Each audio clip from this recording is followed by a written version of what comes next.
c'est la transmission d'une puissance active maximale. Comme on vient de dire, pour un courant continu, il n'y a pas d'effet inductif ni celui capacitif. Donc la ligne de transport d'énergie se résume à une seule résistance propre de la ligne. D'accord? Voilà. On a une ligne comme ça qui est représentée par sa résistance propre. Donc la résistance propre est mise en évidence, R. Et là, c'est la source qui fournit de la puissance. Qui fournit de l'énergie, du courant à la charge. D'accord?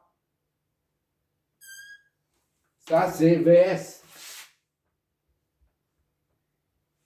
VS, voilà.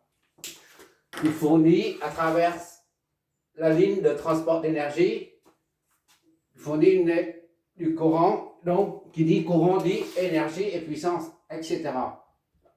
Le I, ici c'est la charge. La charge est représentée par sa résistance de charge. Voilà. D'accord?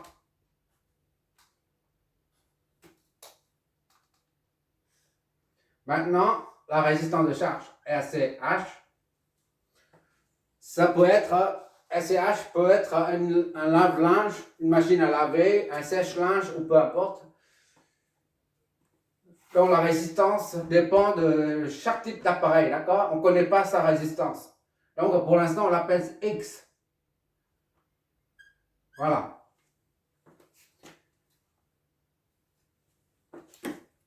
Ça, c'est la tension de la source, VS. Et ça, c'est la tension aux bornes de la charge, Vx. D'accord? Notre objectif, c'est de trouver la résistance de charge. Quelle est la résistance de charge nécessaire pour que la source VS fournisse le maximum de puissance à la charge RCH? C'est ça notre objectif. D'accord? Autrement dit, supposons que ça c'est un potentiomètre réglable. C'est ou alors on dit dans les collèges, dans les lycées, on dit c'est un rhéostat. Il s'agit donc d'une résistance réglable. On met une flèche comme ça. D'accord? Pour l'instant, on ne sait pas quelle valeur on va régler. C'est pour ça qu'on dit quelle valeur on va régler pour avoir la puissance maximale qui traverse la charge. C'est-à-dire, il faut régler la résistance de charge à quelle valeur pour que la source fournisse une puissance maximale à la charge, SCH. D'accord? Puisque on ne connaît pas encore le réglage de la charge, à quelle valeur de résistance on met X comme résistance. D'accord? Maintenant, on va essayer de trouver cette valeur-là. Qui donne la résistance, qui donne la puissance maximale absorbée par la charge. D'accord? Bon, on y va. Sachant que la puissance est définie comme, par définition, la puissance est d'un élément, d'une résistance, d'un élément résistif est égal à U fois I. U, c'est la tension au bord de l'élément. En l'occurrence, c'est celui-là, par exemple. Fois multiplié par le courant qui le traverse, c'est I. Voilà, la puissance, c'est ça. Or, U est aussi égal à RI. D'accord? Soit P est égal à, on injecte V là-dedans. D'accord? R, I fois I. C'est-à-dire, P est égal à RI au carré. Ça, c'est la première formule Ça, c'est une deuxième formule qui donne toujours la puissance. Il existe une troisième. Si on réduit ça, V est égal à RI, donc I est égal à V sur R. D'accord? Et maintenant, on injecte I dans cette formule-là. C'est-à-dire P est égal à V fois I. I, c'est V sur R. C'est-à-dire P est égal à V carré sur R. C'est la troisième formule. D'accord? 1, 2, 3. Pour calculer une puissance aux bornes, une puissance absorbée par un élément résistif ou reçue par un élément résistif, on utilise soit l'une, soit l'autre, soit ça. Pour simplifier le développement, on va utiliser celle-là, puisqu'on a la tension ici. D'accord? Bon, ainsi, on a P, la puissance. Ici, là, la puissance qui arrive ici, là. La puissance, merci, là, la puissance. Là. P, à travers, reçu par la charge. PSH ou PX, d'accord? PX.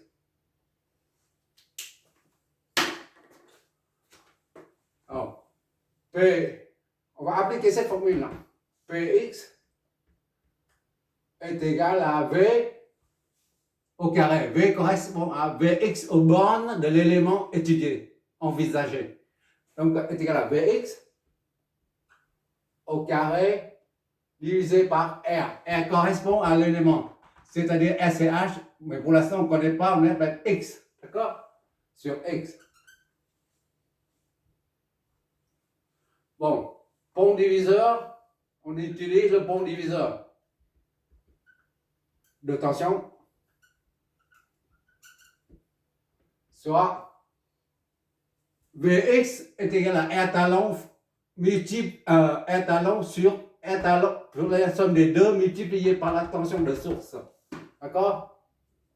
Vx est égal à X, SCH c'est X divisé par X plus R multiplié par Vs. D'accord? Et par conséquent, de là, on a Px, on injecte dedans, est égal à Vx au carré, c'est-à-dire tout ça au carré. X sur X plus R fois Vs, tout ça au carré. D'accord? Vx au carré. C'est ça, tout ça au carré. Divisé par X. Ça donne quoi en fait? Px, c'est-à-dire la puissance reçue par X, par la résistance de charge SCH, est égal à X au carré fois Vs au carré, Vs au carré, divisé par X plus R au carré. R au carré, tout ça, d'accord, divisé par X là. Soit X au carré Vs au carré divisé par X plus R au carré fois X. C'est-à-dire Px est égal à, ça on simplifie, d'accord, Vs au carré fois X sur X plus R au carré. D'accord? Je m'éloigne pour voir si je ne me trompe pas. Il ne faut pas oublier Px, ça signifie la puissance en fonction de la valeur de X, en fonction de la valeur de résistance de X, d'accord?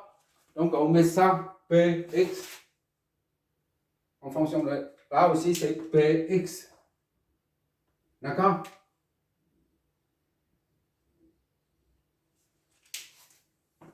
Bon, ça c'est une fonction. Donc, Vs, c'est une constante, parce qu'une source de tension qu'on connaît déjà. Connu. R, c'est connu aussi, parce que c'est la ligne, la valeur de résistance de la ligne de transport. Si c'est 1 kilomètre de longueur, c'est 1 ohm, 2 km, c'est 2 ohms. Tout ça, on connaît. D'accord? Par contre, la charge, on ne connaît pas. On ne sait pas quel appareil on va mettre pour avoir la puissance pour tirer une puissance maximale. On ne connaît pas encore. Justement, c'est ce qu'on cherche. Bon, ça, c'est une fonction.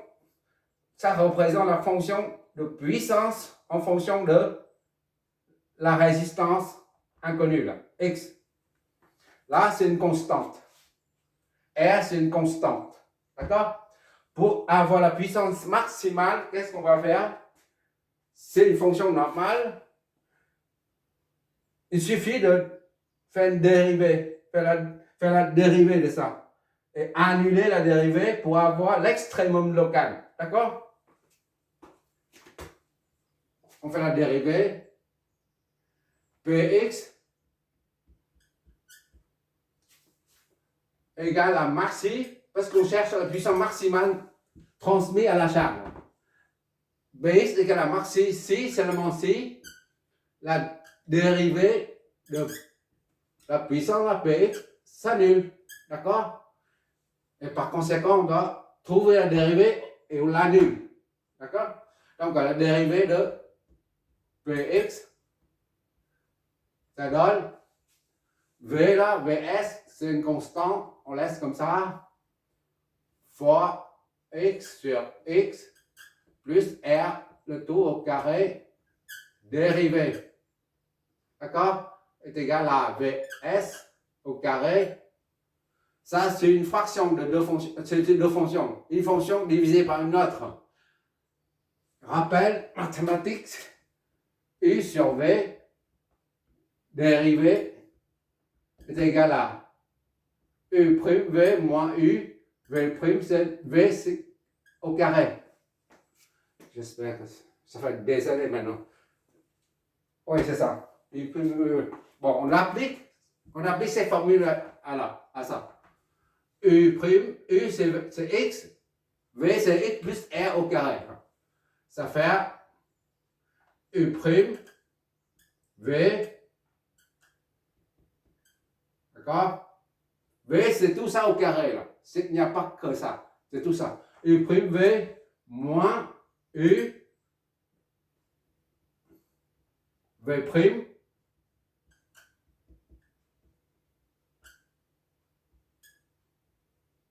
d'accord? Sur V au carré.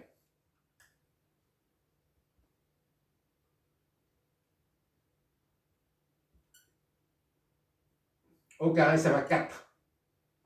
Voilà. Je m'éloigne. Je vois toujours, j'espère, dernière ligne. Bon, on prend dérivé, P x est égal à Vs au carré fois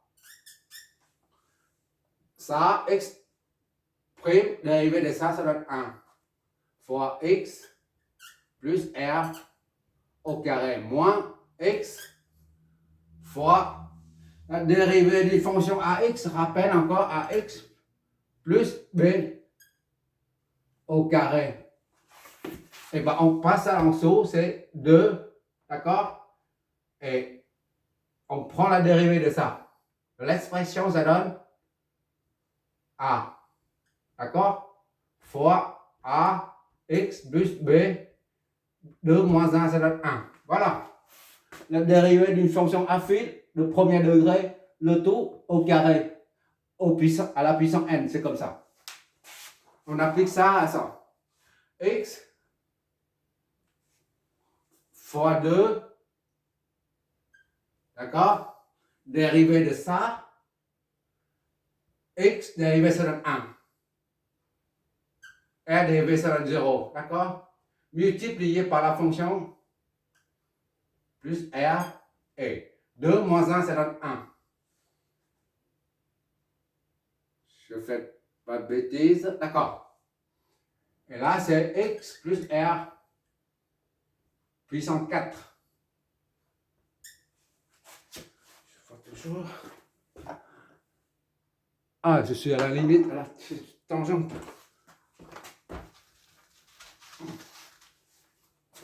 On réduit ça. P prime de x est égal donc à Vs au carré fois x plus 1, x plus r au carré. R au carré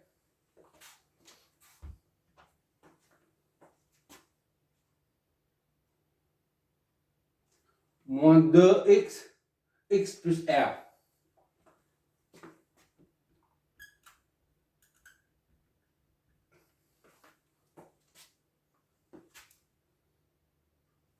Sur x plus r 804. Voilà, je m'éloigne. Maintenant, on développe. Ça nous donne Px prime est égal à Vs au carré fois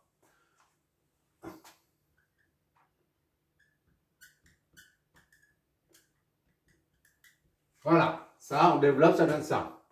Moins 2x au carré plus 2rx. D'accord?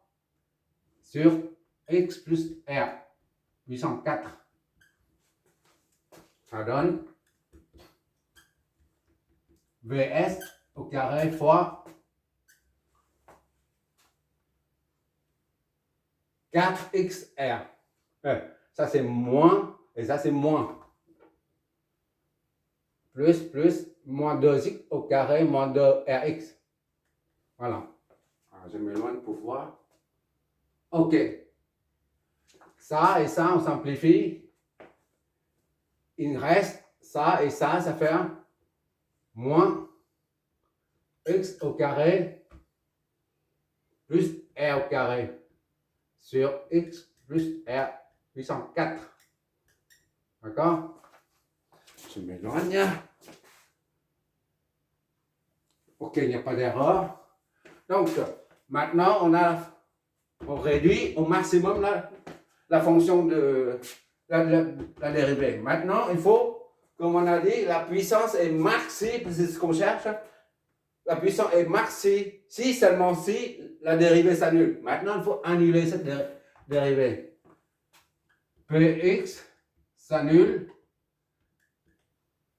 est équivalent à moins x au carré plus r au carré sur x plus r puissance 4 s'annule. D'accord? Ça, on ne peut pas l'annuler parce que ça, sinon, ça n'a pas de sens. Il faut annuler seulement le numérateur.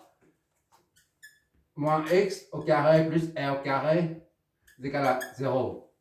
Parce que ça s'annule, si ça s'annule, ça rime à rien du tout, ça n'a pas de sens. D'accord? Et par conséquence, x au carré est égal à r au carré. Passe de l'autre côté là. Donc, x est égal à r carré. Donc, x est égal à r. Voilà. Notre fameuse valeur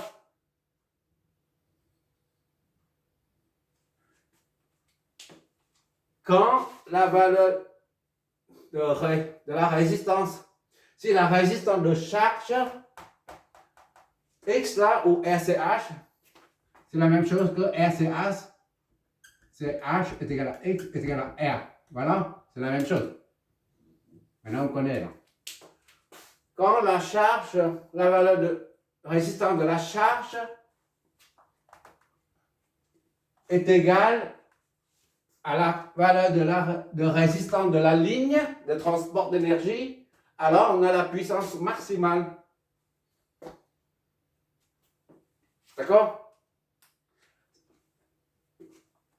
La résistance de charge est égale à la résistance de ligne est une condition sine qua non pour avoir une puissance maximale fournie de la charge, de la source à la charge. D'accord? Si R charge est différent de X ou si R charge inférieur à X ou encore idem ou R charge supérieur à X à R, je veux dire, R charge à R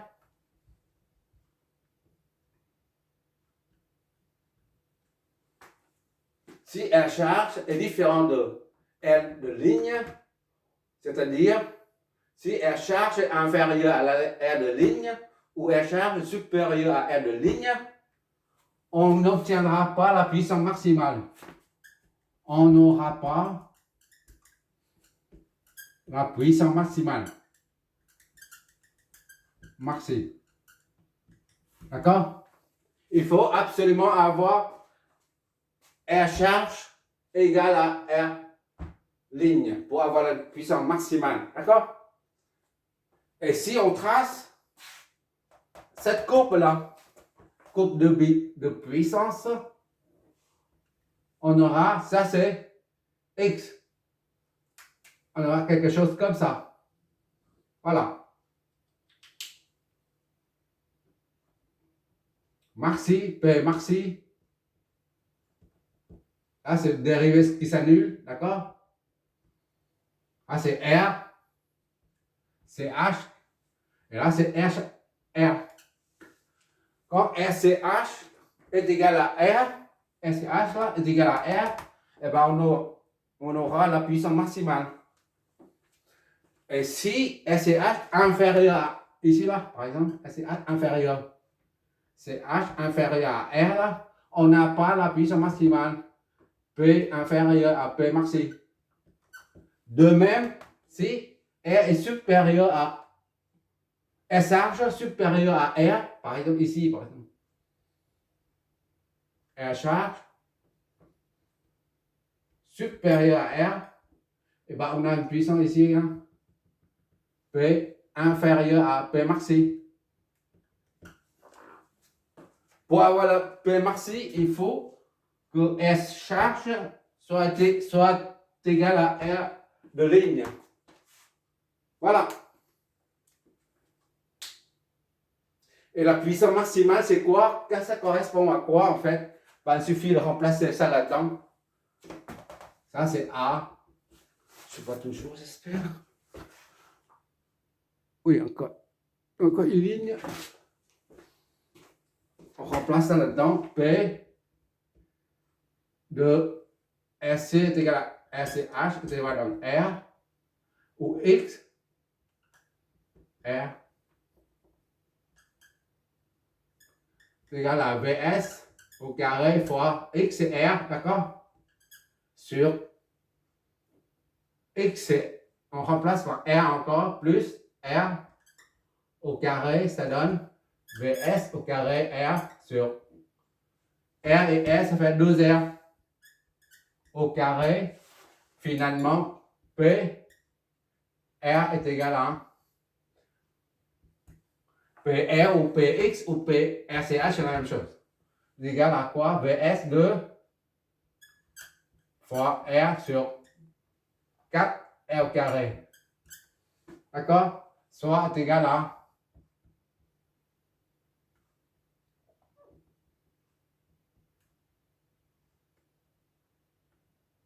PX. On met PX. On l'a remplacé par R, donc PR est égal à VS au carré sur 4R. Ça, c'est la puissance maximale. P est égal à VS, la source qui est constante, divisé par 4 fois la valeur de la résistance de ligne. D'accord?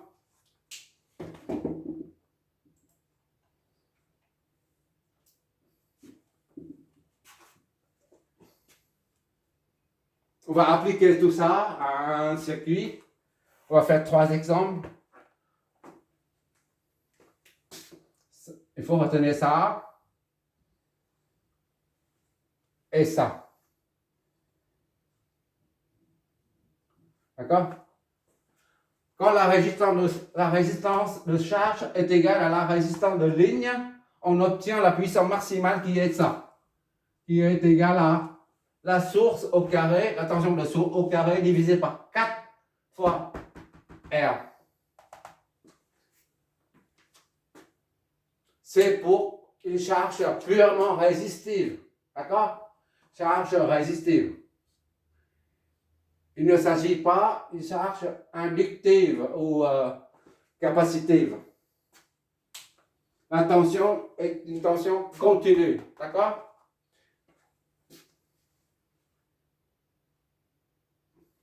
Bon, on va faire des applications comme ça. Avec un circuit, on va attaquer un circuit comme ça là. On va faire un circuit un peu complexe.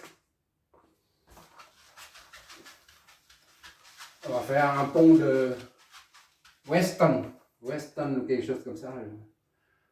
On va faire ça, par exemple. Voilà.